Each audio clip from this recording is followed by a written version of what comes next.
Madame la présidente de la FNSEA, mesdames, messieurs, alors les parlementaires nombreux que j'ai vus ici, monsieur le président de la région Grand Est, monsieur le maire de Nancy, madame, monsieur les représentants de la métropole, je salue évidemment aussi Maximilien, Laurent, en leur qualité de représentant de la Chambre d'agriculture régionale et départementale, Luc Barbier, bien sûr, qui vous a accueilli. Je vous dis le plaisir qui est le mien avec Audrey Normand, vice-présidente à l'agriculture et à l'environnement du département de Meurthe-et-Moselle, déjà de vous accueillir dans notre département. Pierre Boileau l'a rappelé tout à l'heure, et c'est aussi l'occasion de saluer François Guillaume, lui qui avait amené ici, en Meurthe-et-Moselle, à Nancy, le dernier congrès de la FNSEA, il y a 45 ans maintenant, donc le temps était venu de revenir à Nancy et en Meurthe-et-Moselle. Pour vous, c'est un grand plaisir pour nous. Vous êtes dans un département que peut-être vous n'aurez pas eu le loisir d'arpenter. En travers, ça va assez vite, mais de long en large, ça demande un peu plus d'exercice sur une période aussi courte, car nous sommes un département assez singulier. Nous allons d'ailleurs fêter en 2021 seulement nos 150 ans, puisque nous ne sommes pas un département de la Révolution française. La Meurthe-et-Moselle est un département du traité de Francfort, qui est devenu le département frontière, qui a accueilli dès l'origine toutes celles et tous ceux qui ne voulaient pas rejoindre l'empire bismarckien de l'époque. C'est ainsi que nous nous étirons des frontières luxembourgeoises et belges jusqu'au piémont vosgien, donc de Longwy à Cirey-sur-Vesouse, de Longuillon à Baccarat. Ça donne à notre département une coloration toute particulière. 3 capitales d'ailleurs, nous avons le privilège d'avoir ainsi 3 capitales, si on peut s'exprimer ainsi, car entre les habitants de Longwy qui sont tournés vers Luxembourg, ceux de Jeuf vers Metz et à partir de Pont-à-Mousson et en dessous vers Nancy, cela nous donne un regard singulier. D'abord un regard singulier sur l'Europe.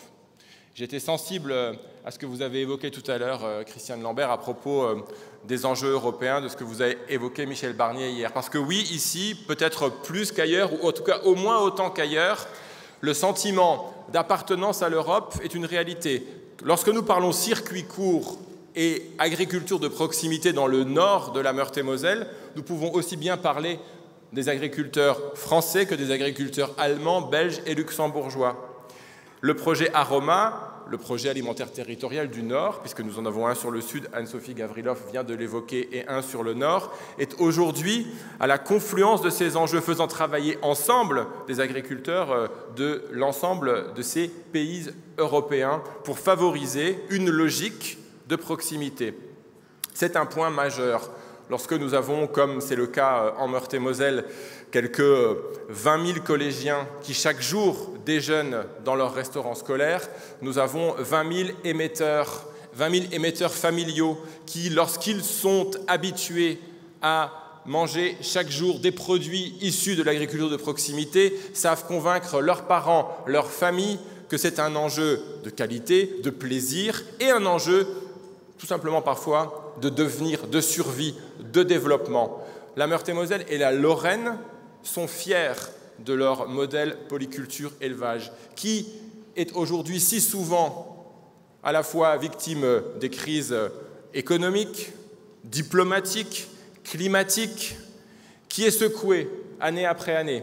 Nous avons connu, je pense que Luc Barbier vous l'aura expliqué mieux que moi durant ce congrès, en 2018, une année de sécheresse singulière, très importante. Et nous avons, et je le dis en présence de Marie-Jeanne Fautré-Muller, la directrice départementale des territoires, avec le préfet de Meurthe-et-Moselle, construit un dispositif d'accompagnement spécifique pour aider les agriculteurs victimes de la sécheresse, comme d'ailleurs nous avons monté un dispositif assez original, dont en fait je n'ai pas trop le droit de faire de publicité, mais je vais quand même le faire, un dispositif assez original pour permettre aux agriculteurs en conversion vers le biologique, qui sont victimes, comme beaucoup d'autres, de retards chroniques, parfois, de l'Agence des services et de paiement, eh bien de ne pas avoir à absorber ce retard eux-mêmes, puisque c'est le conseil départemental qui règle l'aide qui doit être versée et qui se fait rembourser ensuite par l'ASP.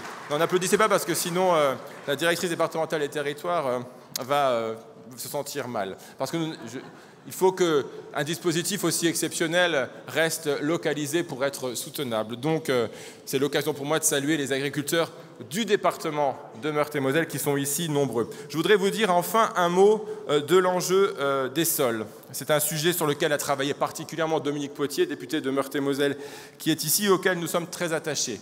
Car souveraineté alimentaire pour un territoire et transition écologique vont de pair. Aujourd'hui, l'artificialisation des sols est un enjeu que vous connaissez tout particulièrement. Ce sont 400 hectares de terres agricoles qui disparaissent chaque année en Meurthe-et-Moselle. C'est un département français qui disparaît tous les 7 ans à l'échelle de notre pays. C'est donc un enjeu aujourd'hui d'abord de souveraineté pour la profession agricole. Et il faut trouver aujourd'hui de nouveaux outils, et la nouvelle loi foncière, qui peut-être verra le jour après cette mission parlementaire, la nouvelle loi foncière devra donner des outils aux agriculteurs pour pouvoir reconquérir leur sol. Cela concerne aussi les débats que nous avons ici. Je pense au débat dont vous avez peut-être entendu parler de l'A31, qui est une autoroute que vous avez peut-être empruntée, qui va du nord au sud de l'Europe, et qui est aujourd'hui, dans le cadre de la loi d'orientation sur les mobilités, l'objet de projets pour la restructurer, la rénover, la remettre au bon niveau. Parmi ces projets, nous sommes attentifs au fait que de nouvelles portions autoroutières ne soient pas immédiatement la première intention, car demain, ce sont ces nouvelles routes qui sont les premières à venir utiliser du foncier agricole. C'est pourquoi nous plaidons, de nombreux élus plaident pour que d'abord ce soit sur l'emprise des routes et de l'autoroute actuelle pour préserver le foncier naturel et le foncier agricole que des engagements soient pris.